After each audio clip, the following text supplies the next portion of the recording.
What bloody man is that he can report, as seen by the plight of revolt the new estate? This is the Sarrogant, who is like a good and hardy soldier, fought against my captivity. Hail, brave friend! Say to the king the knowledge of the boil, as thou didst leave it. Doubtful it stood, as two spent swimmers that do cling together and choke their art. The merciless MacDonald, worthy to be a rebel, for to that the multiplying villainies of nature do swarm upon him from the western isles. Of kerns and gallow glasses is supplied. And fortune, on his damned quarrel smiling, showed like a rebel's whore, but all's too weak, for bravery, Macbeth.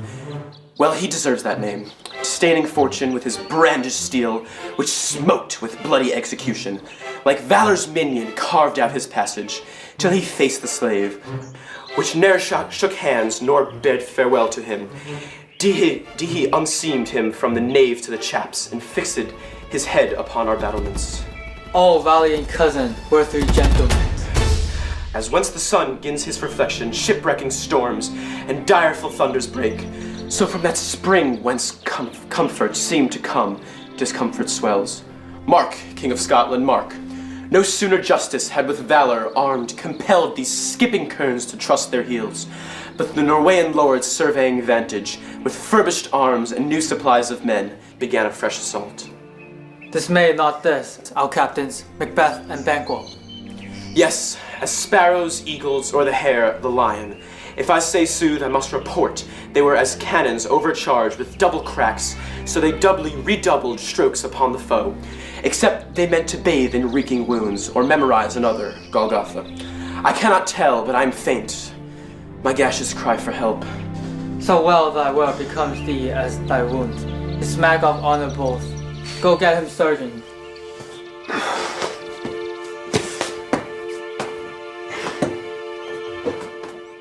Who comes here? It's the worthy Thane of Ross.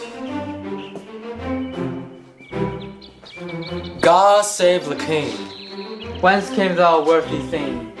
From Fife, great king, where the Norwegian banners flout the sky, and fan our people call Norway himself, with terrible numbers, assisted by the most disloyal traitor. The Thane of Cawdor began a dismal conflict, till that Bellona's bridegroom lacked improved, confronted him with self-comparisons, point against point, rebellious arm against arm, curbing his lavish spirit, and to conclude, the victory fell on us. Great happiness! That now, Swendel, the Norway's king, craves composition, nor will we deign him burial of his men till he disperse at St. Combs Inch $10,000 to our general use. No more than Thane of Cawdor shall deceive our bosom interest. Go, pronounce his present death, and with his former title greet Macbeth. I will see it done. What he had lost, noble Macbeth have won.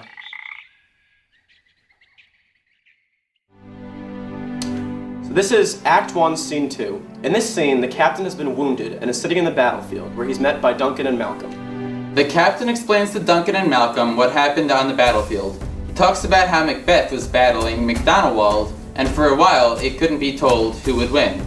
Due to Macbeth's ambition and loyalty to King Duncan, he never gave up and defeated MacDonald.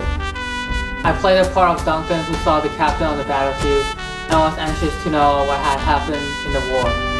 This scene shows that Duncan is a just king because he is planning on punishing the loser of the battle, the Thane of Cawdor, and will grant the title to Macbeth. I played the part of Ross. Ross received a message from Duncan that Macbeth will be named Thane of Cawdor. He's going to deliver the message to Macbeth. This scene is important because it reveals a conflict to the audience. The Thane of Cawdor is sentenced to death. Macbeth will receive this position, making one of the witch's predictions true. When the prediction happens in real life, he decides that all of the predictions have to be true because he thought that it was ridiculous at the time that he would ever become the Thane of Cawdor. That was his internal flaw that caused his demise. This starts his murder rampage to become king.